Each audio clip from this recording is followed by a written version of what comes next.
73 shot 4 take 1 action. ফুলে যদি এতই কাঁটা গোলাপটা তুই তুললি কেন? প্রেমে যদি এতই ব্যথা সেই প্রেমে তুই ভুললি কেন? কি গো ডাইরেক্টর সাহেব, আমি তো 60 বলে দিয়েছি, কাট তো আর বলতে পারি না, এবার তুমি কাটটা বলো। Got it. Excellent shot, excellent.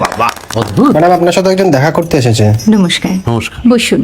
আপনার জন্য আমি চেক বইটা নিয়ে এসেছি ম্যাডাম। কি যেন নাম আপনার ডিরেক্টর সাহেব? পিনাকি মুখোটি। মুখুটি বাবু, আমি ভুতুরিয়া বাবুর কাছ থেকে পরে চেক নিয়ে নেব। আচ্ছা। আগে আপনার বাঁধানো বইটা দিন, দেখি, পড়ি, ভাবি। হ্যাঁ না, মানে সেটা এখনো ঠিক তৈরি হয়নি। ও, তাহলে সেটা আগে ঠিক করুন ভাই, তারপর চেক টেক হবে। কিছু যদি মনে না করেন ম্যাডাম, আপনার হাতে, আরে এটা তো কুমারীর চরিত্র, ওই আংটিটা। ওই যে বললাম ভাইটি, আগে আপনার বইটি রেডি করে আনুন। ও হ্যাঁ, আপনি বোধহয় জানেন না যে মায়া কুমারী তার আংটি কখনোই খোলে না। সে কুমারীর পাটেও খোলে না, বেধবার পাটেও খোলে না। এই সব বড় ক্যামেরাম্যানরা ঠিক জানেন যে মায়া কুমারীকে কোন অ্যাঙ্গেল থেকে কিভাবে নিতে হয়।